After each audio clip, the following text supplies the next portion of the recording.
Boa noite, meia-noite e 20, especial informação na TVI. Hoje tratamos da transexualidade. Os médicos chamam-lhe reatribuição de sexo. É o último e o mais definitivo passo para a mudança que os transexuais sentem, mas que os outros não veem. E é um passo tão definitivo que leva muitos e longos anos para se dar.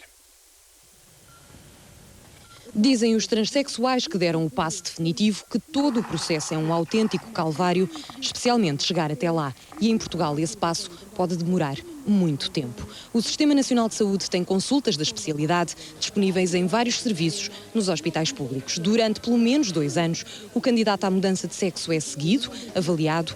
Os médicos tentam excluir qualquer patologia ou confusão, mas queixam-se os transexuais que, na prática, todo o processo de preparação pode chegar a demorar 3 vezes mais tempo do que o necessário e que durante esse período as consultas têm intervalos maiores do que os desejáveis.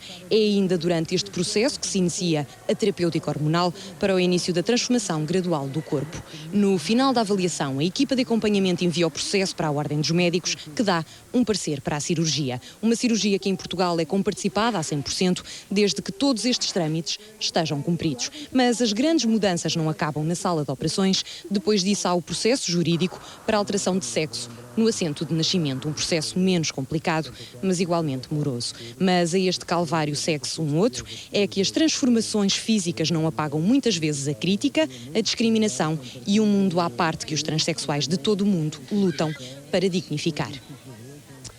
Ora, este é o tema do debate para esta noite. Daqui a pouco já lhe vou apresentar os nossos convidados aqui em estúdio. Ao longo desta noite, para além do tema que vamos aqui abordar, desenvolver e discutir, vai haver também reportagens absolutamente impressionantes, algumas delas bastante chocantes até, mas que são também um exemplo de determinação e também de vida. Talvez seja até um pequeno grande engano da natureza. Há quem o diga. São pessoas que nasceram homens ou mulheres, mas cuja vida e comportamento sempre teve a ver com o sexo oposto. São transexuais, homens ou mulheres aprisionados no corpo errado. A esmagadora maioria dos transexuais diz que a liberdade só pode ser alcançada com uma cirurgia de mudança de sexo para finalmente se sentirem homens ou mulheres em toda a sua plenitude. Do que não se livram ainda, ou não se livraram ainda, foi da discriminação da sociedade, que os trata como aberrações da natureza. Algumas das imagens, como lhe disse que vai ver, podem ser eventualmente chocantes.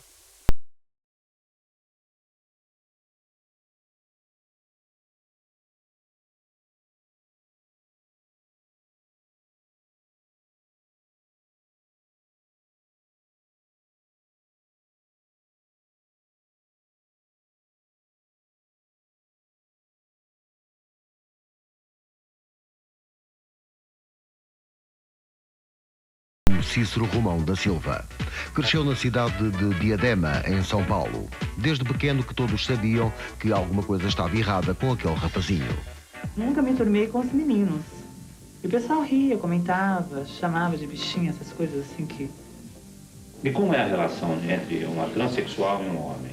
A mesma relação de um homem e uma mulher. Né? Eu tinha uma relação na cama com ele, a gente fazia sexo, a gente namorava, tomava banho juntos, só que ele nunca viu minha genitália. Quando eu tomava banho com ele, eu tomava banho de calcinha, quando eu estava totalmente nua perto dele, eu tampava o meu sexo, né? Porque é uma coisa que me envergonhava e uma coisa que ele nunca quis ver também, né? Não fazia parte da vontade dele. O maior sonho dele, de todos os namorados que eu tive até hoje, é que eu fizesse a operação, né? Então seria uma relação anal? Anal. Uma relação anal. E você sente orgasmo? Não, eu sinto prazer. Não tem como você sentir orgasmo por relação anal. Então eu praticava relação anal com ele porque era a única maneira de dar prazer pra ele e sentir um pouquinho. Mas você nunca sentiu um prazer assim, digamos, como um homem que sente orgasmo e ejacula? Não, jamais. Eu nunca ocupei minha genitália pra poder ter relação. Você entendeu? Não faz parte do meu prazer a minha genitália. Cícero está a poucas horas da operação mais importante da sua vida. Ele vai mudar de sexo. Para chegar até aí, o transexual precisa provar que há 2 anos assumiu completamente o outro sexo. O Cícero mostrou que hoje é mesmo uma mulher. Agora é relaxar e esperar. Nem para descrever a felicidade que eu estou sentindo, né? Muito. Estou muito... como eu posso te dizer? Eu estou muito passando assim uma fase gostosa da minha vida, né? E uma dessas coisas que está acontecendo é essa operação. Faz muito tempo que estou esperando. Acho que é indiscutível, né? Mas antes da operação, vamos dar um passeio com um homem que vai mudar para mulher e conhecer um pouco da sua vida. Aos 7 anos foi para a escola. Para ele, a escola é um inferno. As meninas não a aceitam como amiga. Os meninos não o querem por perto. Hoje, 22 anos depois, o repórter da SBT vai com Cícero para visitar a sua antiga escola. Primeiro era aquela parte de cima, mas como você falou as duas escolas, né, tá bem diferente. Eu tenho umas coisas assim até interessantes, né? Eu encontrei aqui no prontuário fotos dele, né, que eu achei assim bastante interessantes. As fotos do Cícero com 7, 8 anos de idade. Dele com 7, 8 anos de idade. Cícero está cada vez mais emocionado, mas a diretora da escola não se dá conta das lágrimas que lhe vão escorrendo pela cara abaixo e continua a explicar o percurso escolar do antigo aluno. Ele já começa numa evolução melhor do desempenho dele. Ele já começa com D. Nós pedimos esse prontuário para entregar isso ao Cícero. Ah, sim, E claro. hoje, 22 anos depois, e hoje o Cícero está passando por uma fase diferente na vida dele. Eu gostaria que você entregasse isso para ele, Entrego, tá? sim. É que eu não estou, ainda não sei nada da história do sítio. Não sabe quem é o Cícero. Por essa foto, você reconhece entre nós que estamos aqui o Cícero? Aqui? Não, aqui pela foto eu não reconheço nenhum dos que estão aqui. Mas eu gostaria que você entregasse para ele. Você Vou pode ser, não. ver se eu o encontro. Mas olha, não precisa ir longe. Ah, ele está aqui? Está aqui do seu lado. Ele está aqui? Tá, Seria tá. ele, o Cícero? Não. Não. Eu estou fazendo, assim, uma comparação. Eu acredito que seja ele, não é ele? Não. Não. Não. Ah, então, Não tem ideia. não tenho. Eu gostaria que o Cícero, então, pegasse essa foto, esse prontuário, ele mesmo pegasse. Cícero, eu você pode gostaria. pegar, Cícero? Você, o Cícero? Por isso a emoção, né? Ah, certo. Então, eu quero te dar os parabéns, né, pelo bom desempenho que você teve na escola. Estou vendo, né, que você hoje já se posiciona Como uma Ida. Exatamente. E isso significa que você é uma pessoa que formou muito bem os seus conceitos e que você sabe o que quer. Isso é muito importante, não é verdade? Depois do reencontro, uma volta pela escola leva Cícero à sua antiga sala de aulas, onde fez o primeiro ano do ensino básico. Gostaria que você desse as boas-vindas para ela. Ela já estudou aqui. Já estudou aqui. Nessa sala mesmo. Foi nessa sala? Nessa sala. Há muitos anos, né? Seja bem-vinda! Cícero está na sua antiga escola, onde foi tão desprezado. É agora finalmente recebido como sempre quis, como mulher. Seja bem-vinda! Tchau.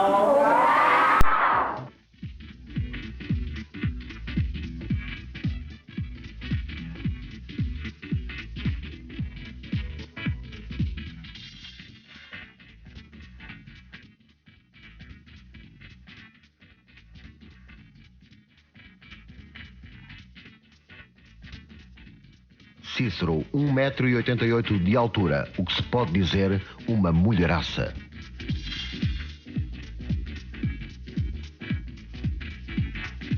Eu tenho 1,77. E eu, 1,88. Fica de costas pra mim, vamos ver. Confere 11 centímetros aí, ó. É o que dá?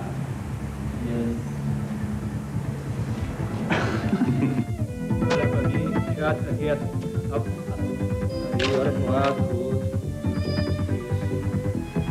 Isso. A boca tá feia. A boca tá biquinho, ficou biquinho, ficou feio.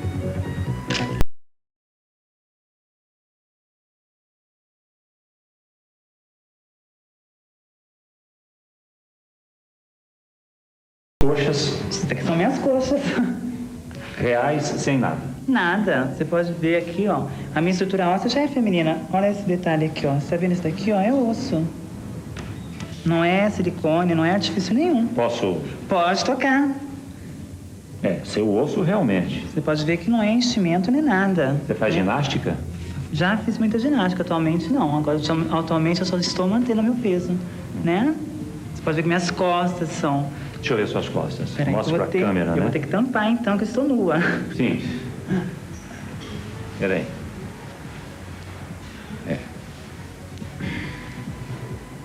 Definido, né? Como uma mulher, A realmente. estrutura, nossa, um homem de 1,88 m seria um guarda-costa, né? Com certeza. Cícero calça o número 41. Será que alguém, se a encontrar na rua, vai dizer que ela alguma vez foi um homem? Olha, se a gente não vê a carteira de identidade, é impossível acreditar. Porque além dela ser muito bonita, né, muito feminina e assim chama atenção. Todas as vezes que ela vem aqui no shopping, né, o pessoal para mexer com ela aí fora. É uma mulher muito bonita, né? Pra gente é uma surpresa.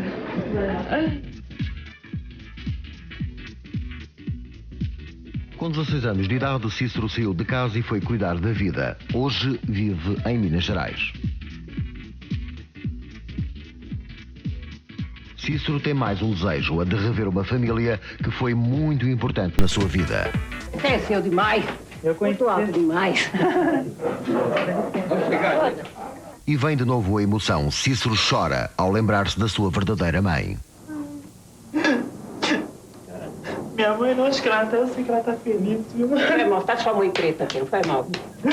Tá com sua mãe preta aqui, não chora. Tá com sua mãe preta. Eu vejo, viu? sabe, eu fico Chora, tão tá. revoltada. Tá. Tem tanta pessoa que tem o mesmo problema que meu, que tem mãe que menospreza, pai, família.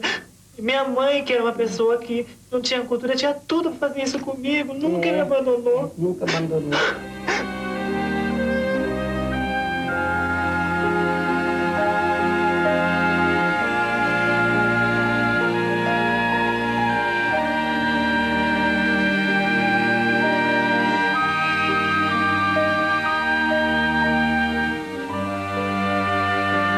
Mas a maior emoção ainda está para chegar. O pai Cícero morreu e da família restaram 4 irmãos. Eduardo mora em Mato Grosso. Em São Paulo ficaram a Fátima, Maria e Geraldo. Numa visita aos seus irmãos, não é revelado que Cícero está com a equipa de reportagem. Você se lembra como do Cícero? Como ele é? Eu lembro de uma criança assim muito delicada, que queria sempre estar mais com as meninas, né? Mais comigo, brincar com os meus brinquedos, entendeu? Usar roupa feminina. Usava de vez em quando, pegava lá uma sainha, um vestidinho meu. 12, 13 anos, né? Se vocês soubessem como ele é uma pessoa tão boa hoje, e o que ele deve ter sofrido Você acha que o Cícero sofreu muito na vida? para chegar aqui, eu acho que ele é um vencedor. E ele merece ser feliz.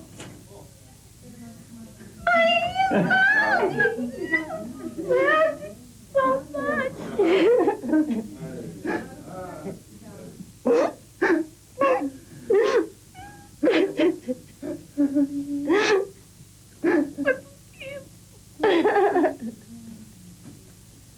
Tá bem?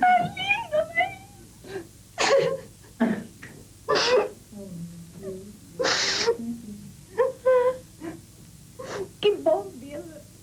Oi. Maria, tudo bem? Como tá alta, como sempre. Meu Deus. Oi, Gê, tudo bem? Tudo bem, você? Tudo bem. Tá com saudades. Também. Esta é só uma de algumas das reportagens impressionantes que vai ver ao longo deste programa. Passo a apresentar então os nossos convidados desta noite. Pelo meu lado esquerdo está aqui a Ruth Bianca, vem do Porto, já foi homem, é mulher. A sério que já fui? Ai, Há quanto tempo é que fez a operação, Ruth? há 20 anos. Já davam 20 anos. Já vão 20 Sente-se anos. absolutamente mulher. Já vamos falar disso. Também a Carmen Nazeteca, que já foi homem, sente-se mulher, ainda não fez a operação. Está à espera de a fazer, é assim? Sim, sim, estou à Vem espera da de Madeira, fazer. vive na Madeira, Sim, mas ao que sei de origem venezuelana. Sim, sim. E também, mais à minha esquerda, Jó Bernardo, representa a Associação dos Transsexuais em Portugal, é a nossa convidada, nunca fez a operação, ao que sei. Não, mas também nunca foi homem. Quanto mais não seja psicologicamente, nunca o fui. Desde que se conhece, sentiu-se Sim. sempre mulher. Também já vamos conversar, é um bom ponto de partida também para conversarmos. Do meu lado direito, o Dr. Pedro Nunes, Presidente do Conselho Regional do Sul da Ordem dos Médicos. Boa noite. Também o Dr. Manuel Godinho de Matos, cirurgião, também nosso convidado. O Dr. Manuel Godinho de Matos já fez algumas operações deste género, 6, se não estou em erro. Sim. E o Dr. Santinho Mendes, psiquiatra, que é um... Desculpe. 2 enganos, Martins e endocrinologista. Peço desculpa então. Santinho Martins, é assim, exatamente. Não é? E endocrinologista, embora trabalhe no hospital psiquiátrico. O erro foi meu, tinha aqui escrito mal. Boa noite, já vamos também conversar para saber como é que este processo, todo este processo é feito. Se não se importam, comece, e isto, na verdadeira acessão da palavra, pelas senhoras. João Bernardo, diga-me uma coisa, qual é o passo que falta dar em Portugal para que os transexuais estejam plenamente integrados na sociedade e sejam absolutamente reconhecidos? Há vários passos que são necessários de dar. Faltam muitos? Faltam muitos. Falta o reconhecimento do ponto de vista jurídico da condição do transexual e que lhe sejam garantidos certos direitos que não estão abrangidos pela Constituição. Nem sequer pela Constituição, digamos.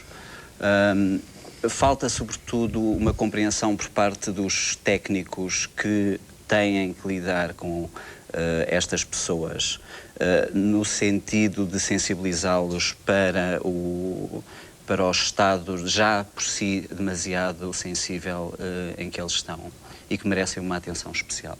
Há muitos transexuais em Portugal? Ou há mais do que digamos, que nós há imaginamos? muitos transexuais portugueses, grande parte deles vivem no estrangeiro porque optaram, de facto, devido às condições que eram e continuam a ser, todos nós sabemos, mas da mesma forma como são para a maioria da população, do ponto de vista dos direitos a poder efetuar qualquer tipo de operação, que se tem que ter listas de espera. É difícil fazer uma operação em Portugal? Na medida tendo em consideração o nosso sistema de segurança social e no estado em que ele está, é perfeitamente natural que, se para o comum dos cidadãos é difícil fazer uma operação, para nós é duplamente difícil fazer uma operação. Dr. Manuel Godinho de Matos, porquê é que faz este tipo de operações? Porque gosto.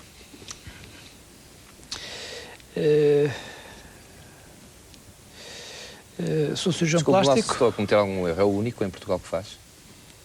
Não sou o único com capacidade para o fazer. Mas é o único que faz? Mas sou, neste momento, o único que me interessa especificamente por esta área. Infelizmente. Por algum motivo em especial? Comecei há muitos anos... em termos científicos, deve ser uma área absolutamente interessante, não? É uma técnica. É uma área, como qualquer outra área cirúrgica, quer dizer, não tem nada de espetacular, nem de, enfim, de diferente das outras. Todas as áreas cirúrgicas têm os seus problemas, esta tem também muitos problemas. Gosto e comecei com malformações vaginais e acabei por aqui. Dr. Pedro Nunes, qual é a posição da Ordem dos Médicos em relação a este problema? Fala-se aqui dos problemas que os transexuais têm em Portugal para fazer uma operação, alguns têm mesmo que ir para o estrangeiro. Penso que não. Penso que o quadro jurídico em Portugal, pelo menos no que diz respeito ao aspecto ético e que a Ordem alterou em 1995 o Código Deontológico, abrindo a possibilidade de serem feitas com toda a licitude estas terapêuticas, entendidas como terapêutica, quando há sofrimento de alguém devidamente identificado como tal e sendo garantida o diagnóstico e a proposta terapêutica, é evidente que o processo de autorização, entre aspas, digamos, do ponto de vista deontológico da Ordem, é um processo sumário, rápido. Há uma comissão que é ativada quando há casos. Não tem havido pedidos à Ordem dos Médicos. Em 1995, quando se fez a alteração do Código Deontológico, houve imediatamente um conjunto de pedidos. Todos os casos estavam muitíssimo bem fundamentados, tinham um diagnóstico e foram todos autorizados. A Ordem nunca negou nenhum processo, porque de facto os processos chegaram, eram processos bem fundamentados. Eu penso que aqui a posição da Ordem é uma posição de garantia do cidadão e garantia essencialmente, eu não lhe quero chamar do doente, mas de quem tem algum sofrimento e que tem que ser tratado, porque é disso que se trata. A Ordem está preocupada com, digamos, a banalização de uma atitude que não pode ser banal. A tomada de decisão por uma cirurgia que é definitiva, é uma tomada de decisão que tem que ser apoiada num caso devidamente estudado, em que há de facto uma incompatibilidade entre o sexo assumido, psicológico da pessoa e as suas características físicas. Deixa-me fazer uma pergunta. Como é que você pode dizer que banalização... Quantos pedidos tem para mudança de sexo? Eu não estou a fazer nenhuma crítica, estou a dizer que a Ordem se preocupa que não haja, não tem havido. Mas não pode haver, porque as pessoas quando fazem um pedido estão de consciência tranquila que estão seguras daquilo que estão a pedir. Não tem havido. E de certeza que são poucas. Não tem havido, têm sido muito poucos, e por isso lhe disse que todos os pedidos que foram feitos à Ordem foram todos aceitos, porque todos os casos que foram presentes à Ordem eram casos fundamentados, corretos, apoiados com o estudo psiquiátrico feito e os acompanhamentos feitos. Falar mais um bocadinho, por favor. João, fala, por favor. Pergunta ao seu doutor, porquê é que há tanto atraso? Fala tu, por favor, juridicamente, como tu falas. Não. Vocês queixam-se de haver algum atraso, é? Mas este processo tem que ser moroso, necessariamente, não é? Isto é feito de tal forma... Quanto mais tempo demorar, pior é. Eu não sei se a palavra é correta, mas é feito de tal forma corporativista que não nos é cedida a nós transexuais e à população em geral, qualquer comunicação. Ou qualquer desenvolvimento sobre estas questões. Por isso, eu não posso dizer se neste momento há muitos casos ou não há muitos casos, porque não sabemos. Mas seja como for, demora muito a partir do momento em que são pedidos. Mas em relação ainda a esta questão da banalização, a haver de facto esta questão da banalização é da responsabilidade das várias equipas que estão dentro deste processo. Não é da responsabilidade das transexuais, de certeza absoluta. Mas não foi dito aqui que havia banalização. A Ordem está apenas preocupada para evitar a banalização. Mas com a qual eu concordo plenamente. E neste caso estarei de acordo com o Sr. Doutor de que, de facto, isso é a ser evitado e é a ser evitado qualquer processo de banalização em relação a esta questão, não é? Agora, aquilo que nós perguntamos, nós transexuais, é: há processos em atraso, há processos que estão empatados, que equipas é que estão a gerir esses processos e que são eles que dão pareceres, podem interferir ou não esses processos, quem são os responsáveis, não é? Porque isso até agora não saiu nada. Eu gostava daqui dizer o seguinte: é evidente que eu estou de acordo consigo e penso que a posição da Ordem é exatamente em defesa de quem é transexual e de facto tem o direito e decide fazer a cirurgia. E essa posição da Ordem não é em defesa dos múltiplos interesses que haja. Quando eu falei na banalização, é exatamente para que a fronteira seja definida, a fronteira entre quem tem um problema que tem que ser resolvido e em que o passo cirúrgico é uma parte importante, não é a única, mas é uma parte importante da terapêutica, ou quem, por uma moda ou por qualquer coisa, resolve de repente fazer uma cirurgia que depois a seguir o pode levar a problemas complicados, etc. Inclusivamente, como sabe, uma tomada de decisão cirúrgica que não devidamente acompanhada pelos médicos competentes para tal, e daí se fala nas equipas pluridisciplinares, onde entra o endocrinologista, o psiquiatra, pode, se for uma decisão mal tomada, ter consequências graves para o próprio a seguir. E é essa a preocupação da Ordem. Mas permita-me só esclarecer um ponto, porque, muito rapidamente, que é o seguinte: para lhe dizer que não há nenhum processo, não havia até há uma semana atrás, apesar de algumas notícias que havia nos jornais, e que nós tentámos mentir, não havia nenhum processo pendente na Ordem para pedido. Entraram no dia 7 de abril 3 pedidos que já começaram a ser tratados e que penso que dentro de um mês ou mais tardar estão resolvidos, porque obriga a juntar equipas, as pessoas juntarem-se a analisar os casos. Não é da parte da Ordem, posso-lhe garantir qualquer entrave nesta matéria. Que tem a ver Sim, deixa-me só perguntar, Dr. Santino Martins, do conhecimento que tem, há poucos processos, de facto, este é o quadro que se vive em Portugal? Sim, também houve poucos processos, porque durante um ano, devido a esta questão do grupo para o estudo da transexualidade e isso tudo, nós atrasámos a entrada dos processos na Ordem, porque o que havia em mente era agilizar realmente a autorização por parte da Ordem.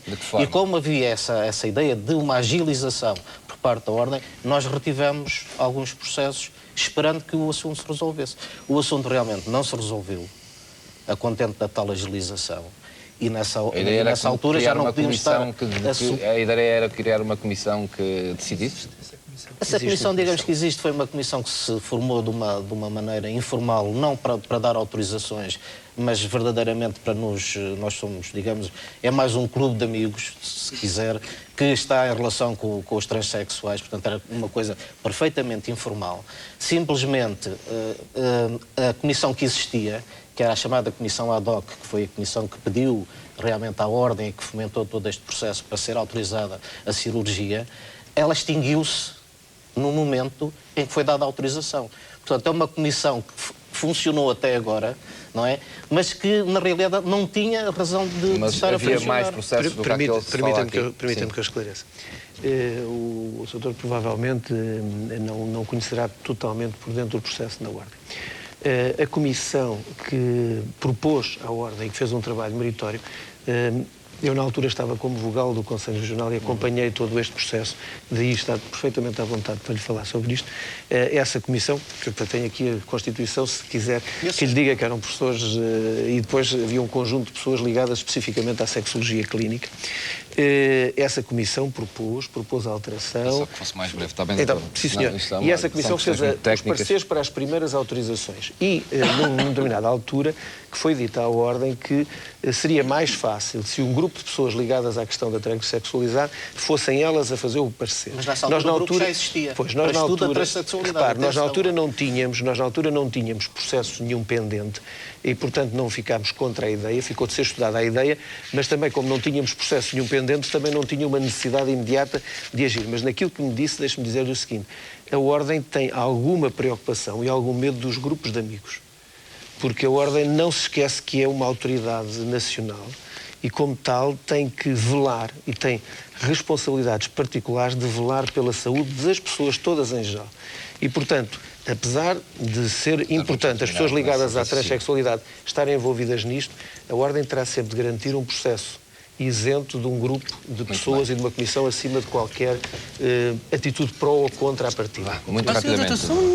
Então, Sr. Doutor, não acha que nós somos 10 milhões de portugueses? Se há 4 ou 5 ou 6 pedidos, não acha que realmente esses 6 pedidos, num universo de 10 milhões de pessoas que deviam ser mais depressa, mais rapidamente atendidos, vocês preocuparem-se mais com essas pessoas? Porque estão com ideias bem definidas, porque elas sabem o que querem. Porque se não soubesse uma banalização, então toda a gente se queria operar. Mas o Dr. Pedro Nunes sabe perfeitamente que as autorizações foram concedidas, levaram cerca de um ano a ser concedidas. Repare, o próprio Parlamento Europeu obriga a que haja um período de acompanhamento... Não, isso está fora de questão. Sim. Desculpe. Desde o momento que é apresentada a Ordem é que levou cerca de um ano a dar o seu parecer. Nos primeiros processos. Os primeiros processos prováveis... Psicologicamente é terrível para nós. Eu compreendo. Mas posso lhe garantir que nos próximos não demorará mais que um mês ou dois. Esperemos bem. Pode ter a certeza. Os senhores vão-nos pedir desculpa, mas nós neste momento estamos numa situação desconfortável, que é ver quer a Ordem dos Médicos, quer, não sei em que... O senhor neste momento está a título individual, mas o senhor é endocrinologista e trata de casos com transexuais que se disputam sobre questões das quais não estão de acordo, quer seja em termos das equipas, porque o senhor diz que é uma equipa de amigos, entre aspas, obviamente. Não, amigos são pessoas que estão a trabalhar nesta matéria e felizmente nós conhecemos todos muito bem e realmente temos relações de amizade entre nós. Foi por isso que eu disse, entre aspas, um clube de amigos. Espero bem que as pessoas tenham compreendido bem isso. E com todo o mérito. Mas o senhor terá a concordar que, pelos vistos, a Ordem dos Médicos não concorda com a sua postura, ou com a sua posição, ou com essa mesma equipa. Mas aquilo onde eu queria chegar é que nós, neste momento, estamos numa situação muito desconfortável, que é ver dois doutores disputar-se quem é que deve fazer ou quem é que não deve fazer, que equipa é essa e mais não sei o que mais, que nós não sabemos que equipas são essas, não é? E estamos aqui completamente, desculpem-me a expressão, à neura. Não. Vamos já ver mais e vamos já conversar mais um pouco. Olha, a equipa sabe quem é. São as pessoas que, na realidade, costumam tratar os transexuais. Portanto, se você sabe... Olha, de Santa Maria, o Dr. Godinho de Matos, o professor Rui Vieira... Eu não refiro à parte cirúrgica, porque são duas etapas completamente diferentes. Bernardo, deixe-me só ver a próxima reportagem e vamos continuar a conversar, porque temos muito tempo para conversar. Vou-lhe mostrar mais uma reportagem. Nasceu homem, mas de facto não é homem. E transexual masculino desde criança, que toda a sua orientação foi sempre virada para o lado feminino. Brincou com bonecas, usou vestidos e nunca conseguiu entender o que se passava com o seu corpo. Vamos de novo acompanhar a vida de Cícero. Está a chegar o dia em que definitivamente vai mudar a sua vida. Cícero espera o grande dia da sua vida no Hospital de São José do Rio Preto, mas não está sozinho. Silvio Silveira também ganhou na Justiça o direito a ser operado para mudar de sexo. Já se conheciam? Daqui. Já, a gente faz o tratamento, acompanhamento todo. A da terapia, vocês estavam faz essa operação junto comigo. Você é a? Eu sou a Guta. Guta? Isso, eu sou daqui, de São José do Preto. Você está feliz por estar assim a poucas horas de realizar um sonho seu? Eu tô... A gente fica meio assim que em suspense, né, Maísa? Fica meio que no ar. Hoje você está definida com a sua cabeça, você quer ser definitivamente mulher. É, porque não tem sentido você ter um órgão que você não usa, que só te causa dor, desgosto, constrangimento, sabe? Eu acho que não tem porquê. Eu acho que qualquer pessoa que pudesse ter a chance de estar no nosso lugar e reparar alguma coisa que a gente considera um erro, não tem porquê não fazê-lo. Olha, eu não gostaria de perder essa oportunidade. Você e a Maísa estão juntas, vão ficar aqui juntas e vão submeter essa operação no mesmo dia. Eu queria que vocês se sentassem juntos e conversassem vocês para saber como é que vocês estão Olha, ali. o que eu gostaria de falar para você também é o seguinte, as pessoas confundem muito. O nosso caso é um caso que faz pouco tempo que está sendo divulgado aqui no Brasil, né?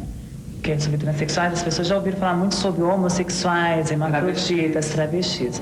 Só que a operação que a gente está fazendo não deveria nem ser falada operação de mudança de sexo. De adequação sexual. E sim, de correção, porque nós já nascemos mulheres, eu nunca me senti homem. A minha infância não foi uma infância de um menino, foi uma infância de uma menina. Nós nascemos com problema de nascimento, que o nosso país hoje está reconhecendo esse problema e está dando oportunidade de a gente fazer uma operação gratuita, assim como hermafrodita. Né? Eu, ela e outras pessoas mais com o mesmo caso aqui no Brasil não temos culpa de ter nascido assim. A gente está tentando corrigir, tá? Você está nervosa? Nem um pouco. Eu estou me sentindo assim, muito feliz. Uma expectativa do amanhã em diante. E para garantir que tudo vai correr bem, nada como um pouco de fé. E eu, sei lá, sabe? Sem ele, para lugar nenhum, para fazer nada. Você trouxe a Bíblia? Trouxe.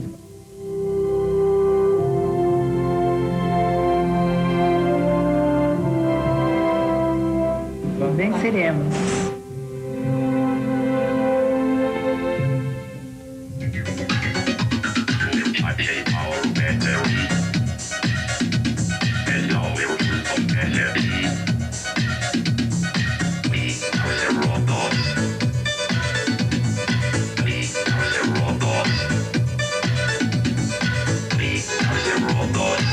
E é isso. Silvio Silveira, 31 anos, 1,72 m de altura. Nasceu em São José do Rio Preto, no interior de São Paulo. O pai nunca compreendeu o filho, mas ao mesmo tempo era carinhoso. A mãe, Dona Maria Romana, é uma mulher forte e amou o filho da maneira como ele sempre foi. Eu tô vendo que não é homem mesmo, nunca vai ser. Não tem jeito. Eu não tenho esse negócio de ter neto, sabe? Na minha vida acontece, tem que acontecer. Eu acho que nada é por acaso. Mas vai acontecendo, eu vou me acostumando, me acomodando com o que vai acontecendo, vai procurando gostar daquilo que acontece. Porque se revoltar não vai adiantar nada, né? Um conselho para as mães que tenham um filho transexual em casa, o que é que você daria de conselho? Para ver como um filho, amar como filho que elas geraram. Só isso. E não precisa ficar olhando a parte sexual do filho, o que ele é, o que ele não é, não tem nada a ver. Sendo educado, respeitador, decente, é isso que importa. Você sempre olhou Guta desse jeito? Sempre. Eu sempre fui assim. Pra mim é sempre muito natural. É meu filho, eu nunca quis ter outro filho, sabe? São as minhas filhas agora. Silvio já fez de tudo um pouco para ganhar a vida. Até chegou a escrever um livro. Depois da operação, quer dedicar-se à arte. Tô pensando, já pensei em escrever uma novela. Só que assim, eu sou meio autodidata, então eu me sinto sempre meio sozinha fazendo as coisas. Agora, para os pais, eu acredito que chegou a hora de parar de se culpar, parar de culpar os filhos, parar de culpar a vida pelo infortúnio. Por que infortúnio? Se o seu filho pode amar, ser feliz e viver. Ele só precisa disso, amar, ser feliz e viver. Se a Lady Di fosse minha mãe, a rainha da Inglaterra, talvez eu não fosse tão feliz como eu sou com essa mãe. A gente tem nossas diferenças, mas é aquilo. Ela é o poder em pessoa. E eu sou a filha do poder. Então a gente tromba mesmo, porque eu sou poderosa e ela é. É personalidade. Mas é forte, bobagem. Eu tenho certeza que a gente... E a gente quer impor, sabe, a personalidade da gente. Só isso. Felicidade para você, tá? Tudo de bom?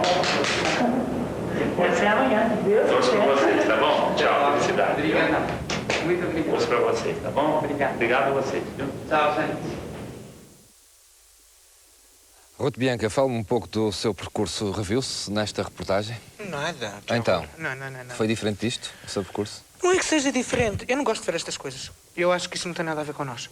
Acho que conta que é o presente e o passado está com nós, faz parte de nós, mas acabou, passou. O relacionamento, sei lá, acho que isto aqui é muito mostrar, é muito pobre. Não devia ser assim, porque não é assim. Então como é que é? Fala-me da sua experiência. Sei lá, talvez isto por causa de serem brasileiros tenham outra maneira de pensar e nós vivemos em Portugal temos outra maneira de pensar. Pobre? Porque eu acho que com a minha família foi quase da mesma maneira, mas foi muito mais bonito. Reagiram bem? Não, sofreram imenso, mas jamais a minha mãe teria falado à frente da televisão como aquela mãe falou, o meu filho. A minha mãe, desde que tomou consciência realmente que eu era assim, que havia esse problema, tentámos resolver da melhor maneira possível, foi sempre a Ruth. E continua a ser sempre a Ruth. E jamais se falou do meu irmão gêmeo que eu matei, que é o que eu costumo dizer, não é? Porque aquela personalidade eu matei, está enterrada. Jamais se fala, jamais. Pô, tem que idade é que se sentiu mulher?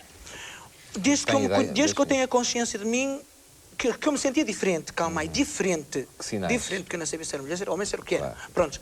De criancinha, porque quando a gente começa a ter consciência das coisas, realmente vê que não é carne, não é peixe, não é? Isto já com palavras de adulto, não é? Claro.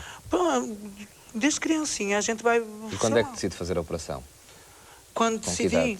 Olha, decidi quando tive a oportunidade, mas se a tivesse de fazer antes, já a tinha feito. Mas naquela altura em que a fiz, já foi um bocadinho tarde, já foi com 24 anos. Já foi muito tarde. Acha que foi tarde? Gostava de ter sido mais por isso que eu peço aos senhores doutores, por favor, não adiem muito tempo as operações, porque nós vamos envelhecendo e a nossa maneira de estar na vida, de ver a vida e de viver é completamente diferente. E depois então nós ficamos mais cansadas e já não temos tantas forças para lutar. E então é por isso que muitas recorrem à droga, recorrem ao suicídio, porque há tantos entraves, tantos, já basta o entrave da sociedade, que é o primeiro. E depois o entrave das famílias e mais isto, mais aquilo, porque há quem tenha a sorte de ter umas famílias boas, há quem tenha a sorte de ter umas famílias mais ou menos, pronto, infelizmente isso acontece. E isso já é um trauma em cima de outro trauma, porque nós vivemos dentro de um trauma tão grande, de uma confusão tão grande, porque nós temos uma carapaça, mas não nos sentimos bem assim. Isto antes de fazer mudança de sexo, não é? Pronto, agora somos bem, agora estamos bem, não é? Então isto é tudo tão traumatizante que quanto mais tempo se esperar para fazer a mudança, estamos dependentes da decisão de seres humanos que pronto, vamos falar assim, na Ordem dos Médicos, daqui por 2 ou 3 anos muda o diretor da Ordem dos Médicos e vai-se rever tudo aquele processo daquela que se quer operar e ela vai ter que esperar mais 2 ou 3 anos, vai ser mais complicado. Isto quanto mais tempo demorar para nós, vai ser pior. Então, quanto mais cedo melhor, porque a gente vai ter possibilidades de viver a vida mais bonita, porque a gente começando a envelhecer, que já custa mais a viver aquela nova vida. Deixa-me só perguntar à Carmen Zazeteca, quantos anos tem, Carmen? Desculpa a perguntar a idade. Tenho 25 anos. Há quanto tempo está à espera? Ninguém tem 25 anos. Mas estou à espera de fazer um tratamento hormonal. Ainda não tem, então está a começar a pagar. Quando é que decidiu que queria fazer a operação? É assim, eu decidi queria fazer a operação, não é? Já há muito tempo, não sei dizer há quanto tempo foi, mas destinou-se já quando era criança, não é? E já me senti muito mulher, menina. Porquê que não fez mais cedo? Mais cedo por não ter muitos conhecimentos. Sofri muito na vida, fui muito maltratada, não é? Mas, vendo a situação... Foi maltratada por quem? Pela família, pelos amigos, pela sociedade? Por tudo. Nunca aceitaram? Nunca aceitaram. Ao princípio, mas tenho família... Já agora, viveu onde? Tem vivido sempre na Madeira? Não, sou natural da Venezuela, vim em 1995. Com que idade veio para Portugal? Com 17 anos. E na Venezuela já sentia esses efeitos? Já se sentia maltratada, discriminada? Sim, bastante. E na Madeira, quando veio para a Madeira, mudou alguma coisa ou não? Não mudou nada, empiorou. sentiu-se mais maltratada pelas Muito pessoas? mais maltratada, mas na Venezuela tinha muito mais amigos do que na Madeira. Também é normal. São meios completamente diferentes. Enfim, não é compreensível. O seu processo começou quando, para a operação? Para a operação, tinha que passar por um tratamento psicológico. Já passou por esse tratamento? Passei e o primeiro foi muito bem ao princípio, não é? Mas depois o meu médico disse-me que tinha que ir a algumas consultas. Não pude ir porque por meios, por não ter recursos monetários na época, porque eu vivo numa aldeia, não é? E para ir à cidade do Funchal é 2 horas e meia vezes, é difícil de apanhar autocarro. Portanto, demorou mais por causa dessas consultas que demoraram mais. Não ia e esse tratamento psicológico arrastou-se. Arrastou-se. O meu médico disse, olha, vamos esperar por aqui, tudo bem, porque vais ter que começar outra vez de novo, porque não fez consultas marcadas que ele... Não é? Começou um inferno. Começou com o meu segundo psicólogo, outra vez com os cartões, e isso, cartões e mais cartões. Jura? Gostava daqueles desenhinhos? Ai, que engraçado. E então... Mas é que tu eras maluquinha. Então eu senti-me... Havia qualquer coisa que não me sentia bem, porque sabe o que era? É como se estivesse a jogar cartas. Claro. Ler, ler, e isso fez-me sentir muito mal. Queres-me só perguntar, Dr. Sandinho Martins, é este normalmente o processo? Não, penso que não. Provavelmente era uma pessoa de tendências dinâmicas, portanto, tendência psicanalista, e eles é que utilizam muito o método Rorschach para fazer a avaliação. Normalmente utilizam-se questionários. Acha que este para processo fazer está a a avaliação gastar demasiado? Não, porque, repare uma coisa, há aqui também uma falência do acompanhamento psicológico. Começou, depois saiu, depois recomeçou com outra pessoa. Isso é frequente acontecer e isso realmente atrasa os processos todos, porque tem de ser uma equipa. O tratamento psicológico é absolutamente decisivo. Antes, durante e depois.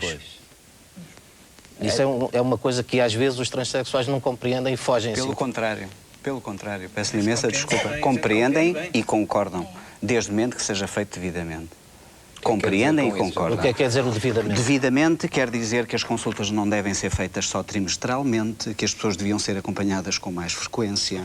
Quer dizer que as pessoas deviam se sentir bem quando entram na consulta e não fugir da consulta, como já aconteceu várias vezes, e virem ter comigo a chorar porque frustradas, profundamente frustradas.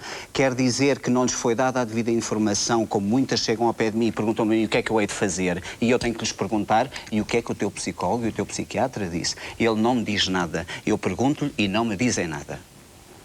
As questões são estas. Eu sei que são questões muito básicas, sim, têm a ver com por o exemplo, cotidiano. na nossa consulta, nós fazemos reuniões de grupo de 2 em 2 meses e estão todos os transexuais, todos não, alguns que faltam, pronto, mas um número muito grande. Quantos são mais ou menos já agora? Nós, neste momento, em consulta, devemos ter cerca de 30 transexuais. No Hospital Júlio de Matos.